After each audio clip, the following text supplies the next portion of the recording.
Get the places, everyone. Get the place. Gotta learn to beat the system.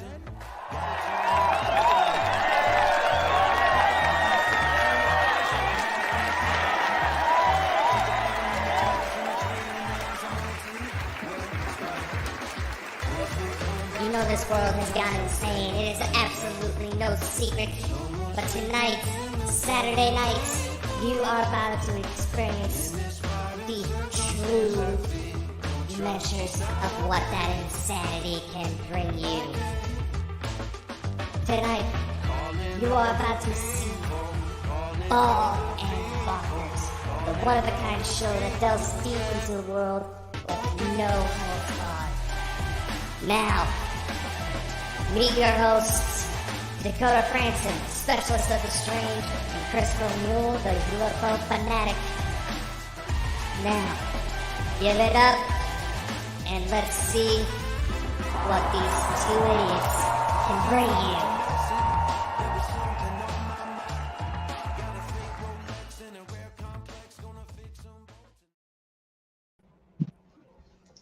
Welcome, guys, to another Saturday night. Yay! Yes, we have made it to Saturday. We have been looking forward to this episode. Viewer discretion is advised. Yeah.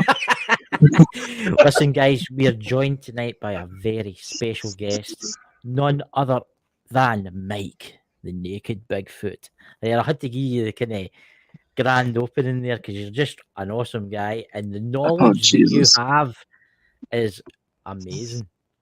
So who's all in the chat tonight? There's Drew in already, so we'll let it fill up for a couple of minutes and then we'll start talking about anything you really want to talk about, Mike, you know. So Dakota's all quiet there, he's like... No, I'm just waiting in suspense. I feel like it should be busting out K-tubes and all that stuff. If you want, I can give a quick summary of who they're dealing with tonight. Yes, please, could you do that for us? Thank you, Brian. For the people that are joining tonight for the first time or are going to be watching later, which I hope you're watching it live because it's a lot more fun live. But it's even more fun later too. I am Mike Coleman, also known aka Mike the Naked Bigfoot. Some just called the Naked Bigfoot or the Naked Mike. My life has I was born and raised in the Appalachian Mountains that run between West Virginia, and Tennessee. When I left the mountains, I went on a spiritual discovery to discover myself. As I traveled, I discovered many strange and unusual things, both in the paranormal, supernatural, and in the cryptid worlds. Aside from all the things that I learned on the mountainside with my mountain witch family, my great-grandmother and my grandmother. But as my life progressed and I started learning more and seeing more strange things and knowing that that the world was a lot stranger and scarier than I thought it was once I started traveling. I found my religion found me, and I found my religion. I became long story short, I became one of the few white voodoo priests here in the United States, also known as Ongan. I am a practicing voodoo priest. I do have what you would call, I call them the faithful, but we do have parishioners, which if it makes better sense to everybody. And we do practice every week. We do hold mass, our version of mass every week. And I hold small ceremonies on a daily basis and at all the high holidays as well. Do you know, I never knew that, Mike, that you actually did that every week. You're learning something new every day. Yeah, you're learning something every day. I mean, the knowledge you have, Mike, is absolutely amazing. The guys, please go and check out his channel, Mike the Naked Bigfoot. You need to, because he does lives every now and again, and the lives are awesome. Oh right? yeah. He's got one coming up actually, which I think it will be a really, really good night. But Mike, can you tell us about some of the creatures you have discovered in your path throughout the spiritual domain? Oh my gosh. I can start when I was a kid in the mountains. And I'll tell everybody too why I'm called the Naked Bigfoot too, as I tell you everybody about this. But living in the mountains, there are many things that exist and live in the mountains that don't exist in anywhere else in the natural or unnatural worlds. That my family and my grandmother, my great grandmother especially, would always warn the kids against going into the woods at night. We had our version of the hide behind, which is it's a predatory cryptid. Yeah. We also had our version of trying to think of what my grandmother called that thing. A doppy. It's a dio. She said doppy. You have to remember these names are names that are mountain names. They probably have a more professional taxonomy, but I always know them by what my family called them. And when, like, say, if you watch the one about the leshy, we had a version of the leshy known as the Rook, RUK, that I thought was a lot more dangerous than what the European leshy was. But if you want to watch that video, you can go to my site and watch that video. Link in the It was a description. lot of fun. It was a lot of fun. I enjoyed talking about that. We had hoop snakes, which if no one knows what a hoop snake is, some of these things I never encountered. Some of them I did encounter. We had our version of the wild man of the woods, the man who walked behind the rocks. Our version of the mountain man, which was Bigfoot at the time. That my family, of course, talked about, and I've had the misfortune of dealing with most of my life. Yeah. But once I left out of the mountains, there were a number of elemental spirits I encountered. In the spiritual sense, I encountered things of the swamps throughout Louisiana and Mississippi. In Mississippi, especially, there was a thing that is talked about in Thibodaux, Mississippi, called the Crowman, and I actually saw the Crowman, and that's going to be an upcoming show, hopefully soon, where I talk about the Crowman of Thibodaux, Mississippi. Crowman started off. They talk about it in very hushed tones, but Crowman is probably one of the scariest things I ever encountered. I encountered a spiritual being known as the Skinner Man. Oh, yeah. That was a bloody bastard. I've seen everything and dealt with everything, God, far and wide. I was able to experience the Deer Woman for the first time. I kept hearing about Deer Woman for the longest time. Deer Woman is apparently incredibly dangerous, but the time that I was able to experience her, it wasn't horribly dangerous. God, dudes. You've done so much. I can pull this up all night long. Well, we've got all night. I know. For 2 hours so we can share it out to all the other spots. So. No, honestly, Mike, you have done so much. I mean, there was one of the tales that you did when you first started your YouTube channel, and it was a 3-parter, and it was about, was it look at this creature that was in a house? Can you tell us a little bit about that? Tale the Goblin House. That one is something else. Quick story. There are things that do exist that people talked about in legend and fairy tales that existed in most European countries and small villages. And when they migrated from their country and came here, they brought a lot of these things with them. And they brought a lot of these stories, these legends with them. And of course, if you believe in something strong, especially if something that existed in the spirit world, belief is 99% of its existence. So when you believe in it and you speak about it, it can gather that energy, that power of that belief, and manifest in our physical world and interact with us. These things, it's called a fetch, F-E-T-C-H, that was infesting in this house. And fetches, before I get into what was actually going on in the house, a fetch is something that passes between the spirit world and the physical world, but it needs a reflective service, a body of water, a mirror, high-polished silver, high-polished, really highly reflective glass, to act as a gate between it and our physical world. And fetches are things that they exist to scare people. They exist to cause fear in people. fetches were spoken of in a lot of Irish lore and mythology, as well as in Finnish and Slavic mythology as well. But they had different names. But like a fair, Feyr, they were also called fairs for fears. The fetch was, because that was their trade. They caused fear, but they would feed off of this fear. But they could not scare you as a spirit form. They were shapeshifters. They would have to assume the form of something that would scare you or cause and just not scare. I'm not talking about a jump scare where somebody jumps around the corner and goes boo and you shit your pants. These things, they attach themselves to families, and they're a generation. I call them generational predators. They, unless they're dealt with, every generation will inherit the same fetch, and they exist to inspire fear and feed off of that fear. Well, this fetch, this group of fetches, come to find out, it was more than one.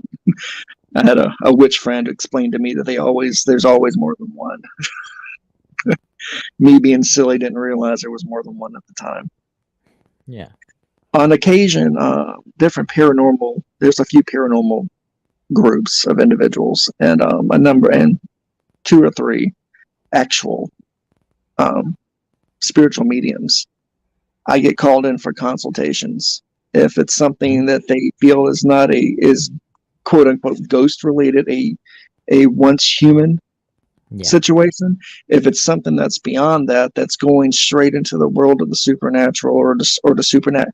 There's a difference between cryptids and supernatural cryptids. Cryptids are more part of our physical world versus a supernatural cryptid that exists in our world and the spiritual world at the exact same time. They walk between the worlds. So you'll hear me switch between those terms often and frequently. If anybody wants to interrupt me with a question, you can, because I can talk all fucking night. So. Guys, if you have any questions at all, please just leave it in the chat and I'll put it up for you. But it's scary what you think's actually creeping out there in the dark nights when you're in your house watching your TV, when sitting in front of your fire. It's scary to think what is just round that corner watching you. Well, that's what, going back to the fetch, that, and there's also something called a Mari too, which I had the misfortune of dealing with too. And Maris don't inspire physical. It's called true fear. It's a fear that's so visceral that your bones literally shake and ache from the fear. That's what they need to feed off of. It creates enough energy for them to feed off of it. Just saying boo doesn't work. They want to scare the shit out of you and do it. They're good at it too. Yeah, guys, you need to check out Mike's channel. Honestly, I'm plugging your channel here too. But Mike is also writing a book, and it will soon be out too, which I'm looking forward to, because I'm going to buy a couple of copies because I'm just that type of guy. Oh wow! I'll sign a copy for you. That's what I want you to do. I want a signed copy. Hey Lex, can you tell us a wee bit about your book that you've been writing? Well, throughout my life, one of the things I was taught at an early age by my grandmother, as a matter of fact, she always told me my family, believe it or not, there's a lot of people that live in the mountains, and a lot of mountain people, a lot of mountain cultures that are literate. Regardless of what people may think, they're quite literate. Not illiterate, they're literate. Yeah.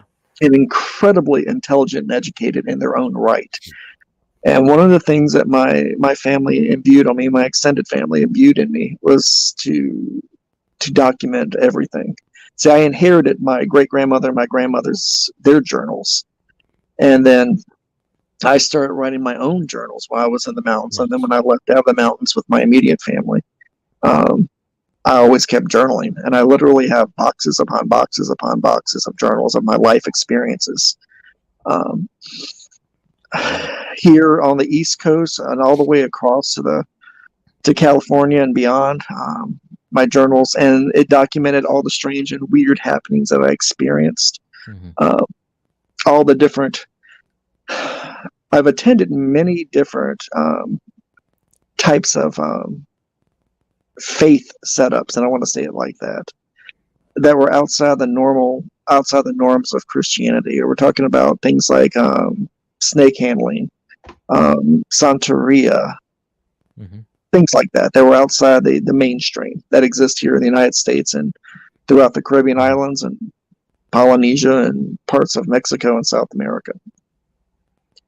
Yeah. And I would always write down my observations or what went on when I went there, so I would never forget it. I would never write while I was there. I would always go back to the hotel room or wherever I was staying, and I would sit down and write it up. Yeah. Well, what happened was we decided to pull together a large portion of these journals and pull out some of the meatiest and choicest bits and pieces and do them in a book format to explain my life, how I started in the mountains and found my way here to civilization. But I had a very long paranormal and supernatural, really fun, incredibly frightening, and most of the time incredibly dangerous experiences that I had. But I survived them all. Yeah. Sometimes through skill, sometimes through education, but most of the time through blind and stupid luck. Yeah. I survived most of the situations. Not all of the situations I encountered dealt with the supernatural, but with people as well.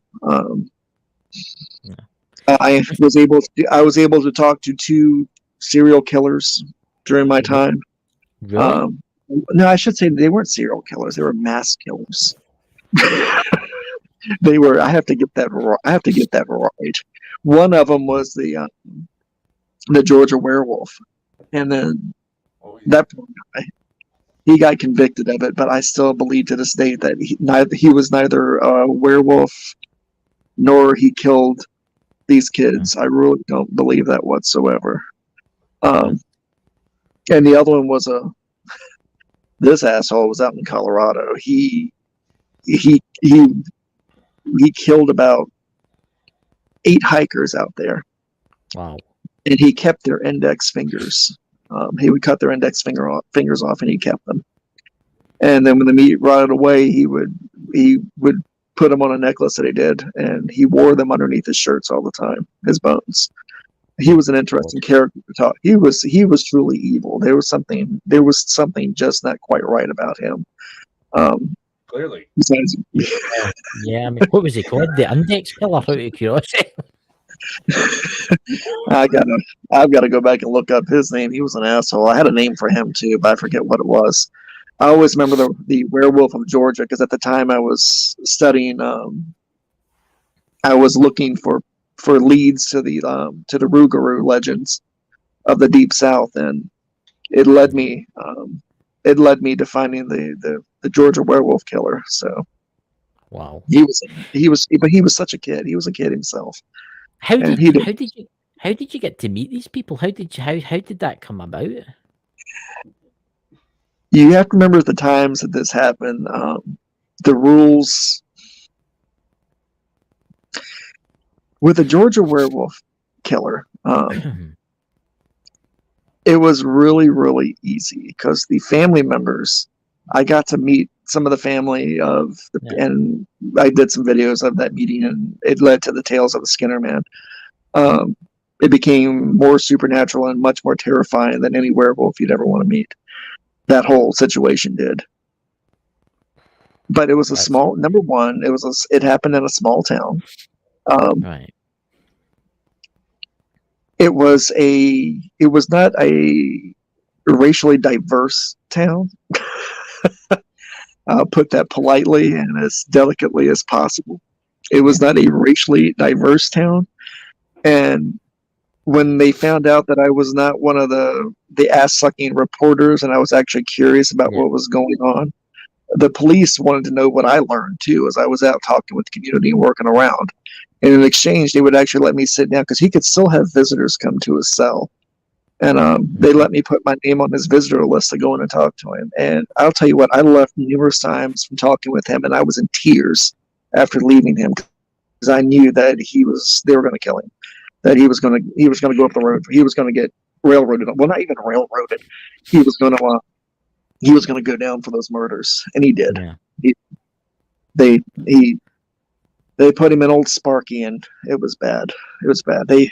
executed him in Athens, Georgia. That was at the time one of the multiple locations you could go to get executed in. So That is just, I don't know what to say there. I mean, that's just crazy. I'm going to let my co-host Dakota ask you some questions because I've been talking all night. I don't know. It seems like whenever we get together, there's some sparks up. Anyway, earlier you happened to mention where there's a lot of things that require belief in it and having to speak about it in order for it to basically be able to materialize into this world. Have you ever come across a situation where essentially a fictional character came to life through those means? the closest thing I can think of with that is when I was looking up the and visiting the, which you probably, everybody's going to hear of these. Mostly from urban legends that find life of their own because people believe in them. For example, the Goat Man on Goatman Bridge, the Bunnyman, which is one of my absolute favorite things to talk about. It's the Bunnyman, because I actually we have our own Bunnyman here in Virginia. That I swear I heard him whistling in the woods when we were out trying to find where he was. That these things, the Bunnyman existed because we had spent we had literally collected 45 stories in one afternoon about the Bunnyman from different people, and everybody believed in the Bunnyman. They all had a different story, but it all was about the same character. And so when we went out to investigate the Bunnyman, who, by the way, was an axe murderer who would kill people with his axe, and there's a Bunnyman usually in every state out here in the Union. But it is the power of belief, and the Tibetans have the Tibetan thought form, which is the tulpa, that if enough people believe in something strong enough, it'll gain life from it and gain a life of its own, and be able to exist as long as there's belief in it. It's called the Candyman syndrome. Yeah. Remember the original Candyman movie, not that god-awful remake, when the Candyman said, and I love Clive Barker, he's an amazing writer. But one of the lines that Tony Todd delivered, which has stuck with me because I've never heard something more true and more accurate in my life being told in a horror movie. He told, I can't think of her name when I want to talk, Helen. He looked at Helen and he says, "You doubted me, so I felt obliged to come." Yeah. She chose not to believe any of the stories about him. She didn't have any core belief in him, so he came to her to prove that he existed. And he gained power from that, from her belief in him. And he gained power over her because of her belief in him, which eventually led to her death. Yeah. It's quite interesting.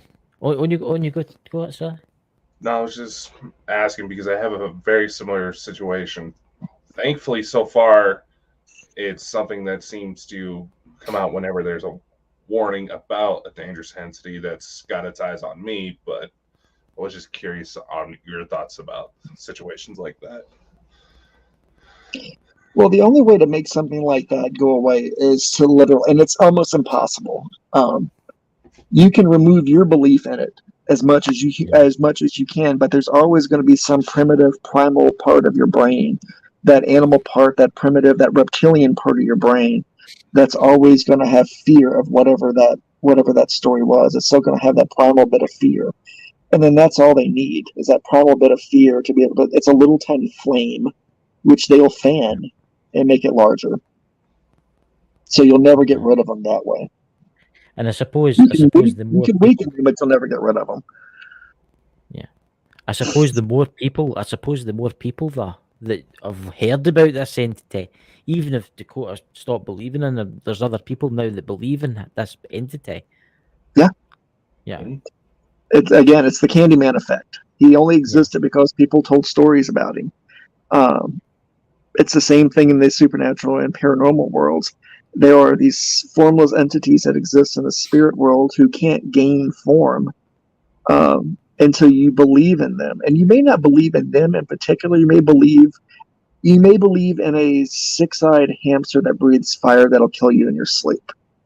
Well, you're giving it. You're opening a small window up for this formless spiritual entity to assume the form of a six-eyed hamster that breathes fire that's going to kill you in your sleep, because you believe in something like that strong enough that this thing's going to come and go, hey, I can interact with the real world now. Let me become the six-eyed hamster. He believes in it. He's given it enough energy for me to assume the form of it. And thus he becomes, the six-eyed hamster that people will talk about for generations. It's just terrifying. Because you think about all the people out there that dream up. You think about, right, let's take for instance, the comic world, right? People will take a comic, right? And if they believe, like, say, Man of Steel, Superman really exists, right?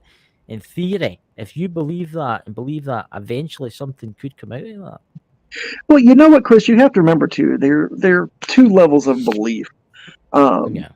There's a surface level of belief. Like, everybody wants to believe in superheroes. They want to believe in heroes. They want to believe in the X-Men and mutants and special abilities. But that surface belief alone is not gonna be enough to cause anything. Yeah. And then you've got a belief that vibrates on its own vibrational level spiritually, that's deep within us. And when we tap that spiritual belief within us on that vibration, on that spiritual belief, that's something else. That's something very primal, very primitive. That's the essence of. Think of the Australian Aborigines, where they say that everything came from the dream time, and the dream time is still all around us, and things are still being made every day from the dream time because they want it. They believe in it enough. Something will step out of the dream time and assume that belief. Yeah, that's what that is. That's what that is. It's fascinating.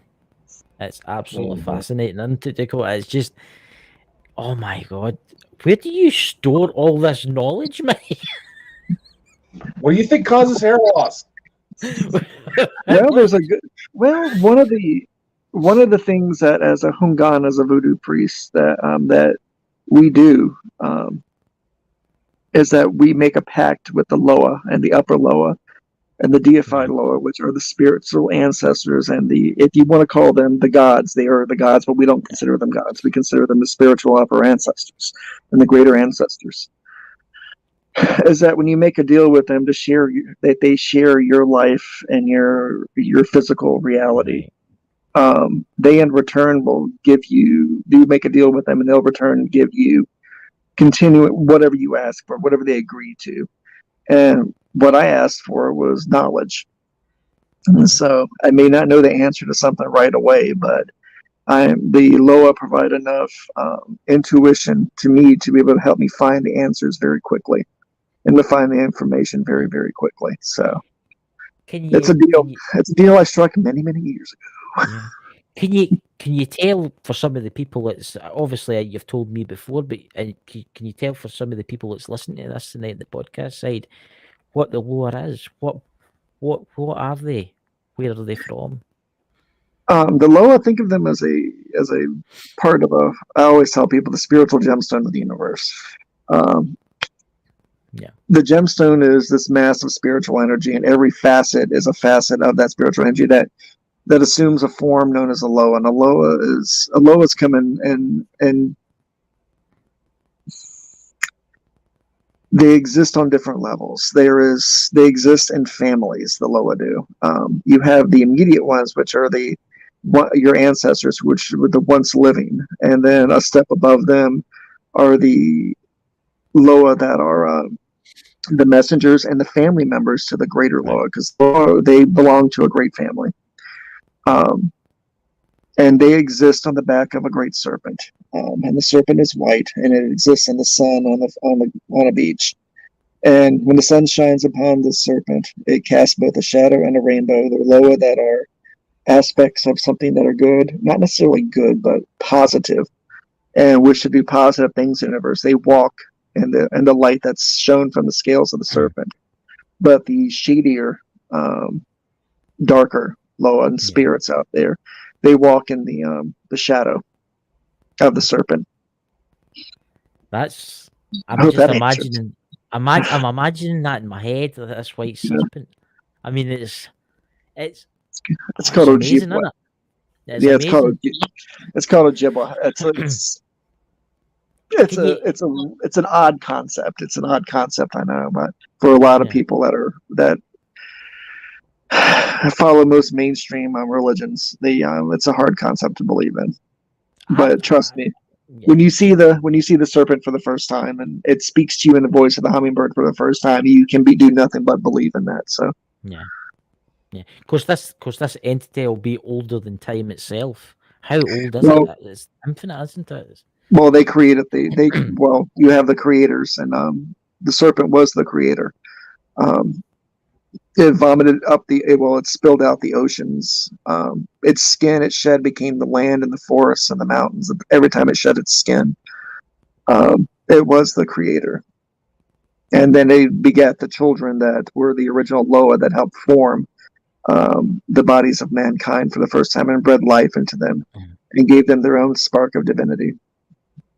I don't know. I just want to say that's beautiful. Just the way they put that. It's just, I don't know. I can see something. It's weird. It's weird. I'm experiencing something right now. I don't know what that is, but it just feels really real to me. I don't understand it. Maybe you can tell me after, Mike. But it's just, I'm going to let Dakota because I think he's got a question for you. I'm just watching the chat right now. It looks like we have some people having reactions to tonight's live. Yes. What's that? I can't see them. If you want to share, I'll be happy to listen. Bring it Well, up, Dakota. Oh fuck! I can't see them, No, there you dude. go. I can't see them. I'm fucking blind anyway. What's Yeah, that say? Drew's- Or read. We have Drew's paranormal vlog. She's been having a lot of interesting activity lately. Guys, I need to go and ground myself. Something isn't right. I'm feeling really weird. I'll be back. And she just said that she's gonna disappear from us later. My bad. It's not your fault, man. We had that same effect on her. Yeah, we have that effect, for some weird reason, But here's an interesting question. I hear you mentioning this quite a lot. What's your big black book? My big black book of bad things. What's that? I actually call it that. The big black book of bad things. The first half of, and it really is a book. It's a huge book, actually. And the first half of the book is it has all the notes and on mountain hoodoo and mountain magic and mountain spirits. The first half of that was from my family that they recorded and wrote down their observations and their different cures and stuff that they used to. And the second half of the book are the parts that I penned myself in it. That think of it as a grimoire. It's all the various rituals and rites I've learned from other cultures and other belief systems that will come in handy against various unfortunate situations that may arise for people. Yeah. Like sealing ceremonies and things like that. If you're trying to seal your house away from something, or seal an object, so if an object's being used as a channel for an entity, how to seal it to where the entity can't use it anymore, and how to identify certain entities for what they are. Because you should, when you're dealing with entities, any type of supernatural or paranormal entity, the first thing you want to do is to learn what it is, to be able to name it. Because when you name something, you take power from it and you assume a little bit of power over it.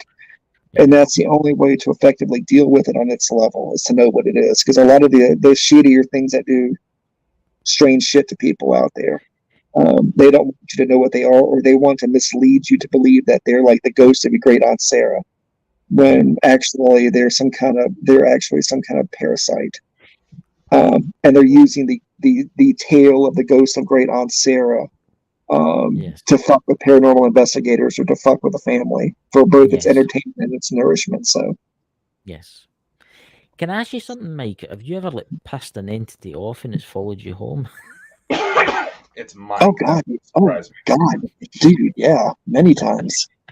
I've had shit follow me.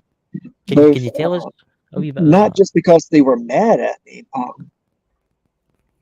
because they were curious about me. Right. Mm. We have here in the United States, and it's mostly we have our version of something called a will-o-wisp, which is something that Right. exists mainly in European folklore and mythology, but we have versions of it here, like we have the Brown Mountain Lights, which are a type of American will-o-wisp. Right. We have here in the south and in the mountains, we have something called foxfire, Right. which exists in the woods as they're actual spiritual entities that are mostly harmless but very mischievous. Right. And they're well known here in the mountains for luring hunters at night. People are hunting like raccoons and stuff at night. For luring hunters, out, and they usually will end up hurting themselves. They'll lead them out into the woods and usually off a cliff or into a river or into a swamp somewhere, because they're basically assholes. But I have gone out and I've studied the foxfire and the fox lights in the woods. And I've actually went out to study them, to look at them, and I was able to actually observe them happening. And they look deceptively harmless. If you can picture a green candle flame assuming like a face, or a green candle flame assuming the shape of a hand, and that's what they'll look like in the distance as they're trying to lure you away from what you're doing, or lure you away from your group of people that you're with. Mm-hmm. I didn't fall for it. One of the neat things about keeping them at bay and is using crushed mistletoe berries. And crushed mistletoe berries, and you take the juice and you put it around your eyes and around your nose and your mouth, because it helps you see them for what they are, and they can't fool you. Right. And I did that. And there was about 12 of them. They became highly agitated. And as we were driving home, after observing the little bastards, we would see behind us on the road those little green lights flickering. They were following us home. I'm pretty sure we pissed them off. And for the next, until about the next full moon, it was about a little bit over a month leading into the next full moon, we would see them in our yard. And in the rose bushes and trees, we'd see these little green lights flickering around the trees out there because they had followed us home. Yeah. Eventually, they got either bored or lost energy and dissipated or went back home and left us alone. And then there's the fetch. And then I had a fetch follow me home, and that terrified me because the fetch went after my family. But we sealed that little bastard off too, so he's somewhere beating the walls. I think Dakota's got a question there. I can sense it from him using the Jedi mind powers. Your Jedi mind powers aren't that good. I'm still processing everything. I know. Yeah. I said aren't that good. I know. So right. I've got a question for you, Mike. What is the most scariest thing that you have experienced in your entire life doing this? What is the most terrifying thing that has ever happened to you? Ever? Probably the most terrifying thing that's ever happened is something that's more recent. Now, I did visit a number of snake handling churches, and I was bitten twice by a rattlesnake there, but that's a whole different story. I wasn't as much terrified as I was, oh fuck, I'm gonna die. And I still got the marks on my arm. Was my dealing with the Bigfoot that live the tribe of Bigfoot that live in our mountains here on a farm up here in the mountains, because it's something that's been persistent and ongoing. They've been very aggressive. Yeah, and that's rock because rock of the roaring. tree. Yeah, rock roaring. I mistakenly started that fight with them, so that was my own ignorance that did that, but it hasn't ended. It's gotten better now that I've learned more about how to deal with it. Yeah. But we still have missing animals. We still have fences that are ripped down. We still have parts of the barns that are ripped apart. We find huge rocks all across the front of the yard and up the steps in places. That's terrifying, knowing that they. No, yeah, that's ongoing. When the sun goes down, we just don't fuck around outside. Nobody goes outside at all anymore at night when the sun goes down. So we just don't play that game.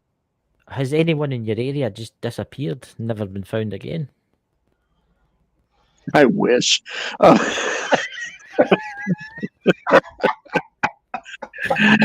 I've actually, Donald Jenkins is my closest neighbor, and he's a dairy farmer. Right. And he swore up and down that he saw me and my son in the woods one night, while running out of one of his dairy barns in the woods and running back into the forest and heading back towards our house, heading back towards the mountain. Oh, because he's on the other side of the mountains, heading back to the mountains and come back over to our side of the mountains. And he swore that he saw us, that it was us. He said it was something, but it was lure them. Well, it was probably those hairy bastards. They were in there doing something, and he assumed it was us because I don't have the best of relationships with him. But have you ever tried to broker peace with the Bigfoot or whatever they are? Yes. What have you? Yeah. Yeah, How do I have. broker peace with them? How do you broker peace with something like that? I went on several spirit walks, leaving my body and try to enter the spirit world to talk to them. I've left many gifts. I've gone to the edge of the borders of the land, the border between my land and their land, which, by the way, it's all my land, but they happen to take ownership of the land across the creek. Yeah. I've gone there and spoken out into the woods, and I knew something was out there listening to me. You can feel it when the woods go quiet, and the mountains never go quiet, but the mountains go quiet. You can hear them, and they were out there listening. I've taken gifts from our orchard out to them, apples and peaches and fresh fruits off of all the stuff that we grow here on the farm. I'll go out there and I'll leave it for them on the stones that are across the creek.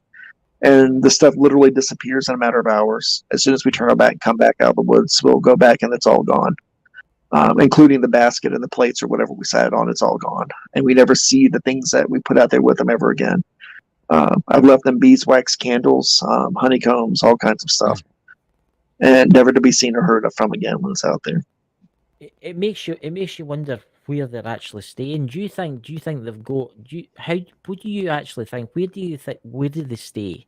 That's what I'm trying to get at. Well, we do. Well, we have a cave system throughout. Right. This part of the Appalachia, there's a very extensive cave system. And some of the caves, from what I understand from talking to family, and from reading stories from my family, some of those caves will start on our side and can extend, and the caves will actually extend all the way over to the Smoky Mountains in Tennessee. They're long, extensive caverns that go that far there. They're underground creeks and rivers, and I'm assuming probably even lakes underneath those mountains as well. Because there's lots of stories of the moonshiners and of criminals too that would take shelter in these cave systems. They would talk about how far back they went, and sometimes they would tell the stories of the things that they found that lived there too. Oh, it makes you wonder if that's how they get about. They use the tunnel systems to. Oh, dude, it's a labyrinth of caves up there. I can spot one going across the creek with my binoculars easy on one of the cliff faces back there. You ever been in one of them? Fuck no, I've gotten really close to it. And that was many years ago, but I haven't been back ever since. That's fascinating though, because it makes you wonder what could be in there. Yes, there could be something that's wanting to eat you. Dude, I do not want to take a rock to the I don't want to take a rock to the head and end up being somebody's turkey at Thanksgiving in a cave somewhere. That's not gonna happen. Oh damn! The big one. This is a question I've got. See, Bigfoot, is Bigfoot a vegetarian or do they eat animals? What are they? They have the same. Well, they have the same taste as humans. They're omnivores, but they have a tendency to eat more meat than vegetables. Okay, right. So I know if I'm ever in that area, then I outrun Dakota. I'll be fine. We eat more protein than vegetables, and I'm just assuming they do too, considering what I've seen disappear on my property versus what the stories I've heard when I've traveled across the United States about what is taken off of people's land. The animals, when some of them have a fondness for eating people's dogs. Oh my they get a taste for a certain meat Who was it? It was Momo, the Missouri Monster, which was a Yeah. Bigfoot. It was Momo that had the taste for dogs and would Oh go my into God. people's yards and get their dogs. And people watched it and witnessed it as it happened and couldn't do anything about it. Because this particular Bigfoot had a taste for dogs, and there was always more. And they assumed there was more than one too, because it would so many of these occurrences would happen at the same time at different locations and in that part of Missouri. So it was more than one doing it. They had a taste for dogs. Oh my God, I'm a dog owner. Just thinking about Yeah. that. Oh, dude, there's so many things out there that eat dogs That's Yeah. awful. that exist that will eat Bye, dogs. Jesse.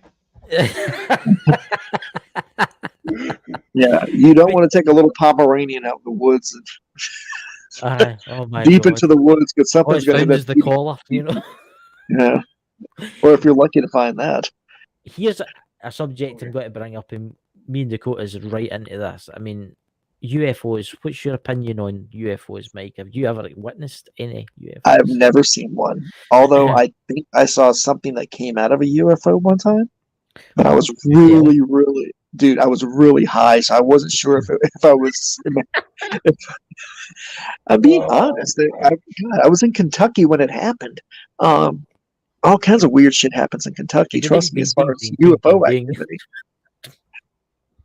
The people that were with me, they swore they saw something land out in one of the fields out there, and then I saw something in the tall grass out there, and it was nothing but a bunch of little, and I'm seeing it now. It was a bunch of little red eyes. They were about 3 feet tall out in the grass, and they were all looking at me. I still don't know to this day what the fuck that was, or if I had just or if I just mixed my LSD wrong, because it really. They were probably flying their ship over and seen you rolling about the grassy field and thought, I wonder what he's on. I wonder if we get any left. Dude. If I were to ever see, I want to see a UFO. I want to experience an alien. I mean, I have the William, and if there are any kids in the room, you're going to want to cover their ears right now. If I'm about to say, dude, I have the William Shatner belief. I mean, focus on aliens. I wish to explore brave new worlds and fuck them. I mean, you have to. I mean, I just am fascinated by alien sex practices. I'm just gonna put that out there. Well, you never know. I'm not saying this just to get a reaction. I really, really am fascinated about alien sex practices. I mean, I've seen all kinds of ritualistic sex practices in different cultures and religions here in the world. I'm just wondering how other aliens do it.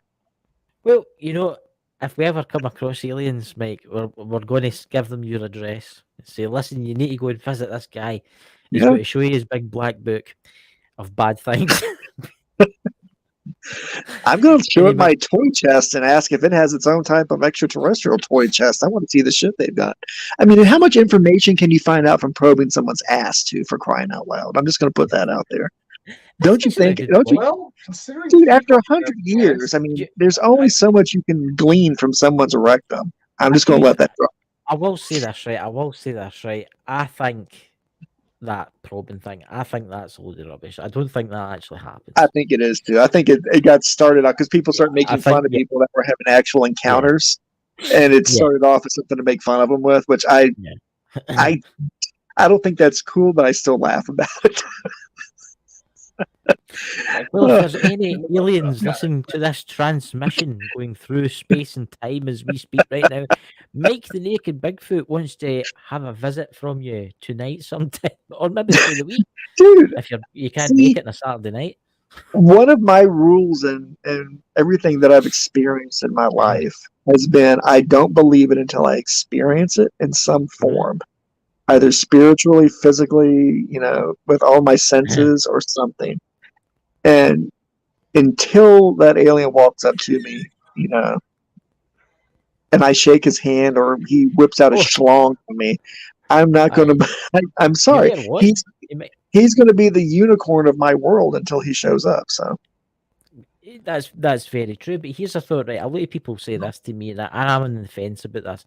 They say Bigfoot could be an interdimensional being, or Now, see, I do believe that, and Yeah. I don't think extraterrestrial is the same as interdimensional, because you're not dealing with something terrestrial that's outside of our world.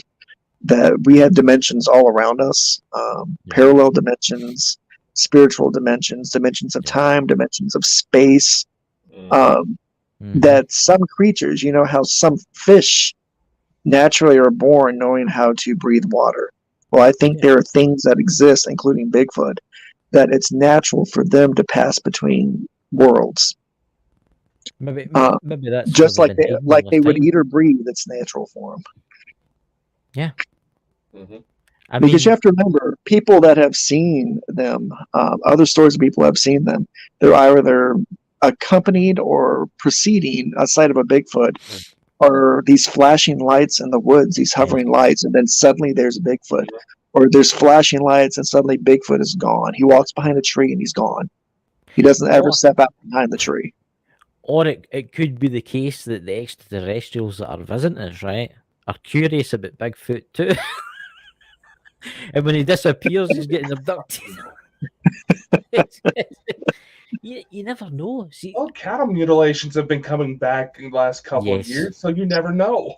Well, cattle mutilations have made a huge comeback. yeah. Remember the satanic panic of the 80s, so I can't wait till that starts up again. I mean, the cattle mutilations, I mean, you would wonder how a lot of people say, oh, yeah, it's crows have come down and started pecking on them. Crows don't burn perfect. When they cut the flesh, it's sanitized, it burns the flesh. You know, yeah, I live in a farming community, right? And I have seen that. I've seen crows pecking sheep's eyes that have died out, or cows that have died out, right? Because they'll go for the softest part to get, right? But crows don't cut and remove certain organs. No, they go for the Drain the path blood. of least resistance. Yeah. I mean, it's. So what we'll need to do is we'll need to put a notice out there for our alien friends to come and visit Mike.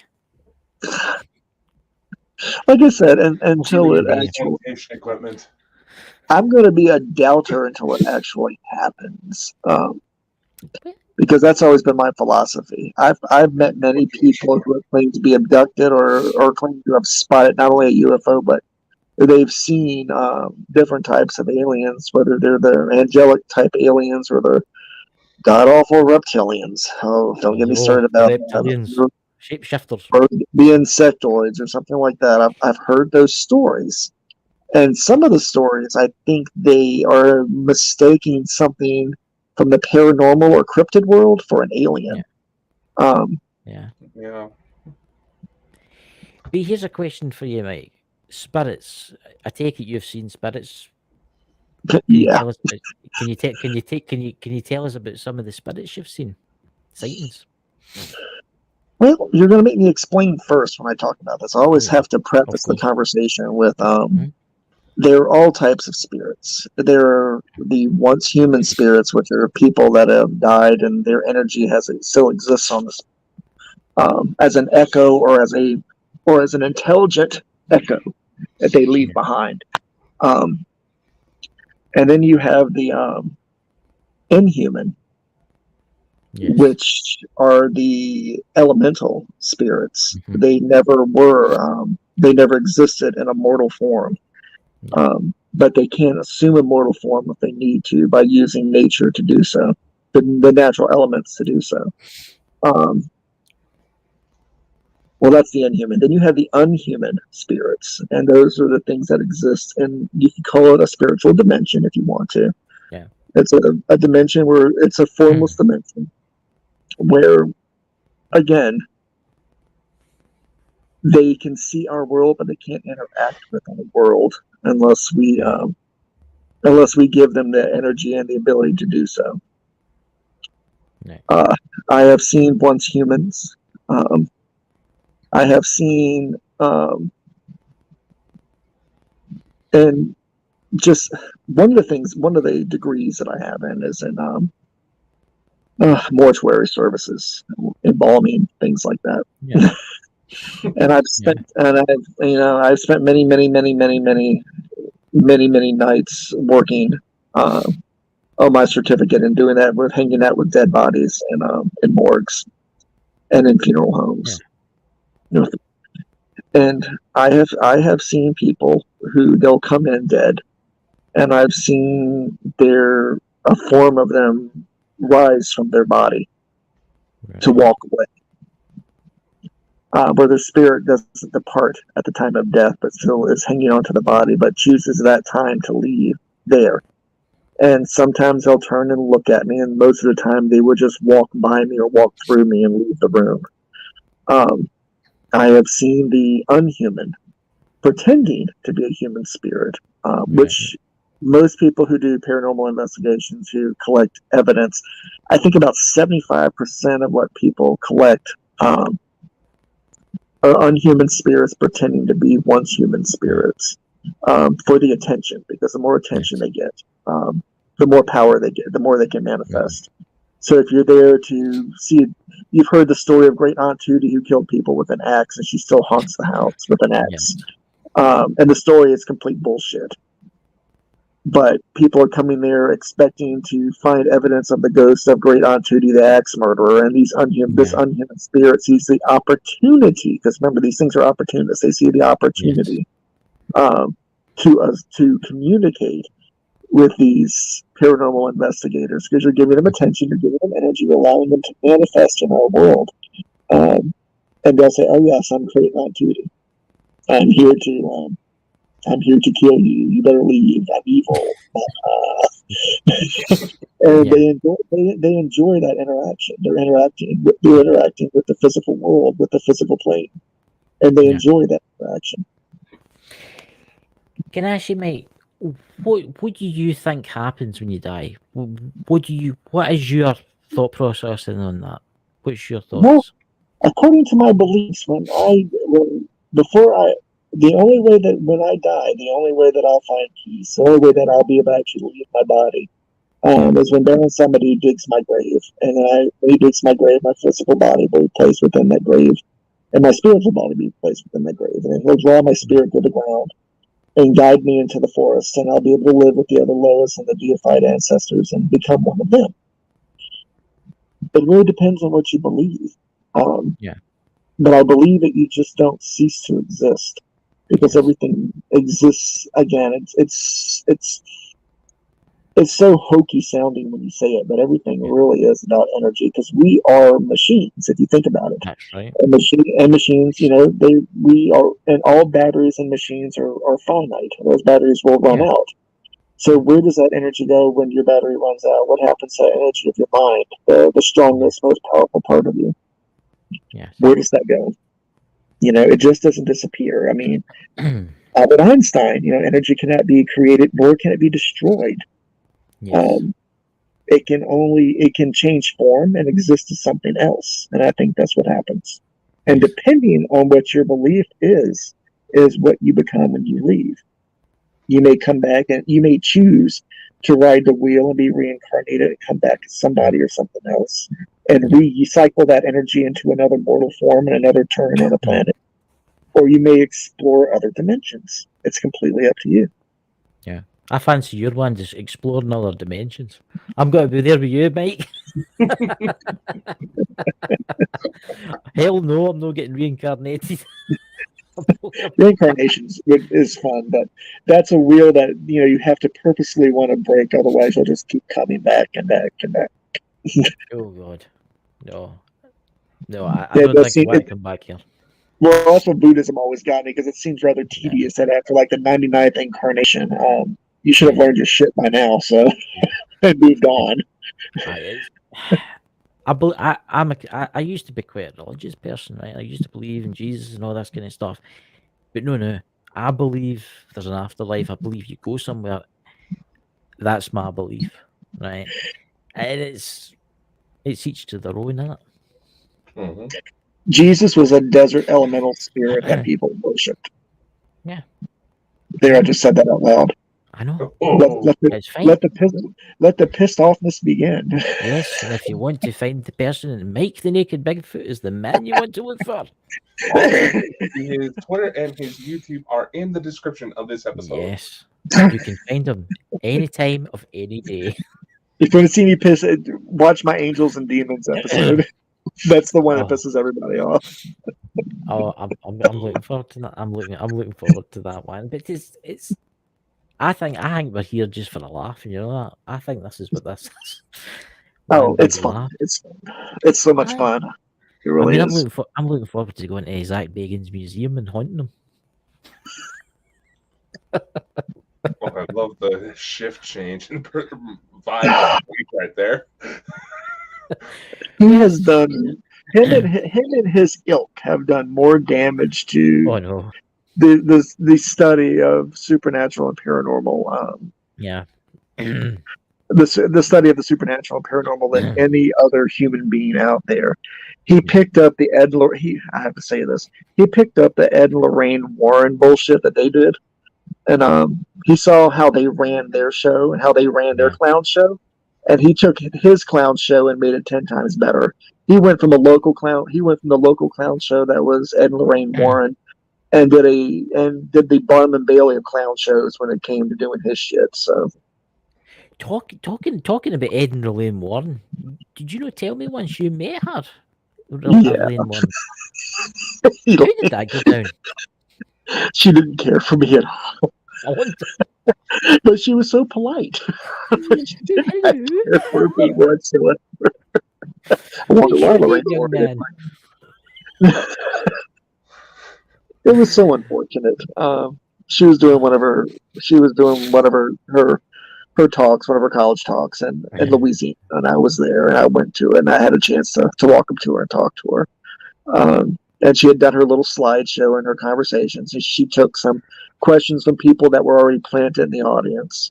The Warrens had a handler. He was their photographer. He ended up being their quote unquote manager and handler. I had a run in with that jackass because I went up to her, and I had just dealt with some mind knockers in Kentucky before I came back down to Louisiana. Yeah, the mind knockers were actually terrifying, but that's a story for another day. Oh, you're teasing us. Such a fucking and I went up to her to talk to her, and she, at first when I walked up to her, she acted like she couldn't hear me. When I said, Ms. Warren, I wanted to meet you and talk to you. And she finally whirled around on me, and that woman was pissed when she looked at me. Because apparently my reputation preceded me. Why was that? At the time, I fancied myself a debunker because I loved going to traveling to tent revivals, and I loved debunking spirit healers. And I saw her as a snake. Her and her. This was after her husband died. She was still selling the snake oil, and I was just trying to be polite and start a conversation. But apparently, she heard that I called her a snake oil salesman, and she didn't cuss me, but she didn't exactly tell me to stick around and have a conversation. And her handler, he did everything but smack me around. Oh my god. Dakota, do you have a question for Mike? Come on, you must have something in there. I honestly want to hear more about these mind knockers because it kind of sounds like some of my ex-girlfriends. Can you tell me? It's a type of elemental spirit. Go and we've got plenty of time. Go and tell us. We can go a wee bit late for you. Knockers they have many names. They're actually, I know, it sounds so filthy, but miners, especially in West Virginia and Kentucky, can tell you about the knocking that happens when you go too deep in the mines and you hear something literally knocking on the walls around you. And it's usually these critters are knocking to warn you that something's about to happen. And there's the standard knocker, which is helpful and friendly and will try to warn you. And then there's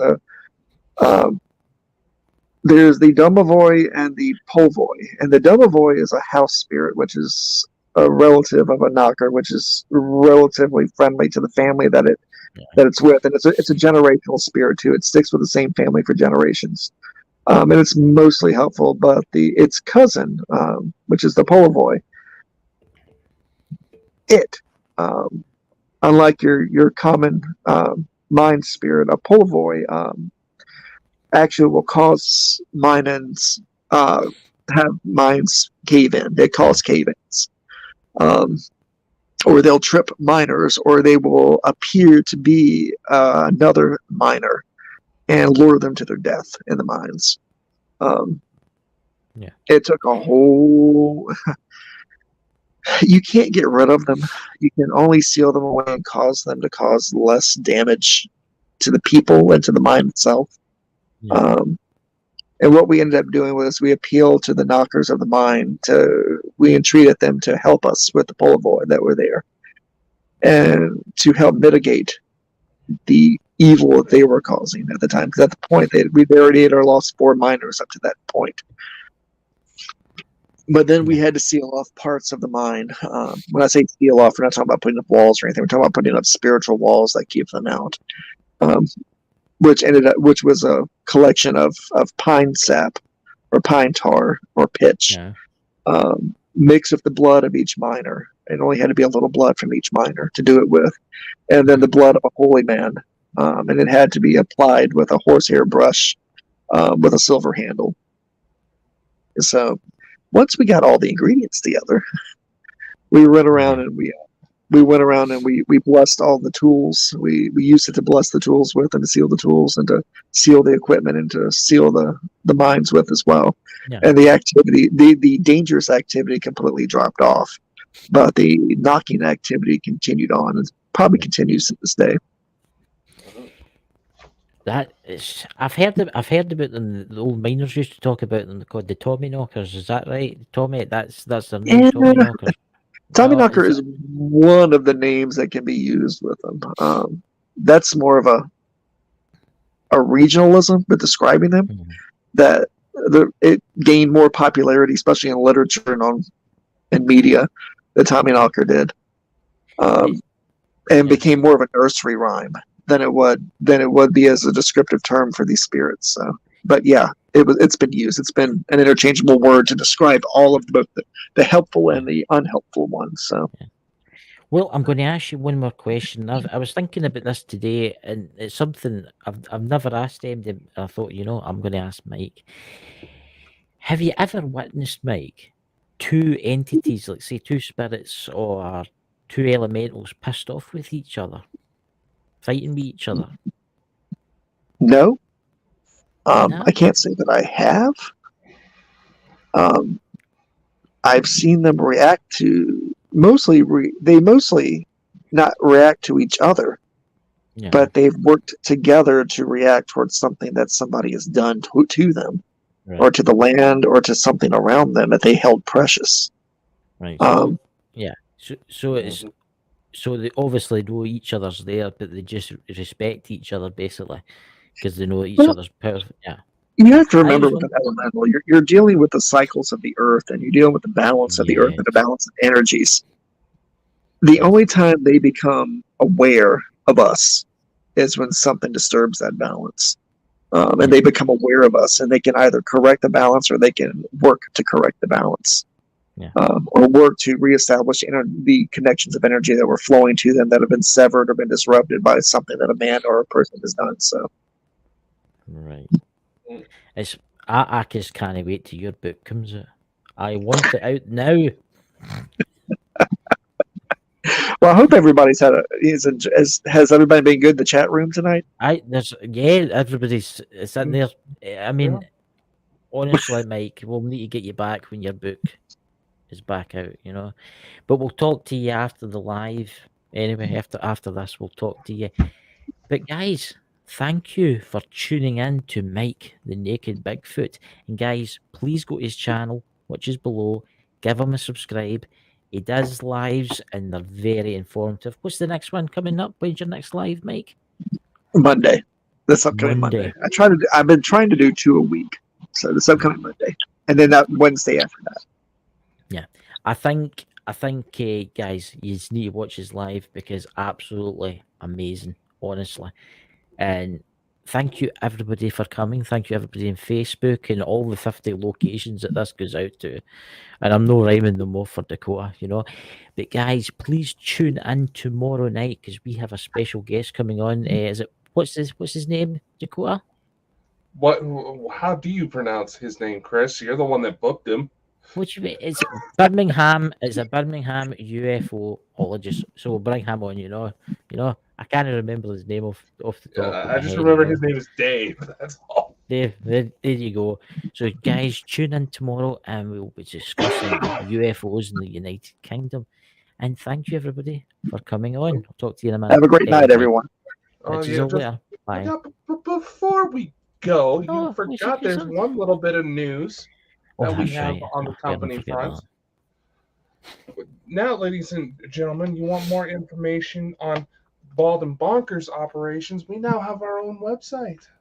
Yes, Yes. a website. My goodness. We're going up in town, you know. We've got our own website, guys. It's baldandbonkers.net for those of you on the podcast. Still being in development, but there's going to be plenty of surprises coming on that front. Yeah. So now I think we can end this. Yes. So catch you all Why do I tomorrow look like night, Donald and Trump? Mike will talk to you after the live. All right. That's Bye, it. guys. Bye bye. Bye.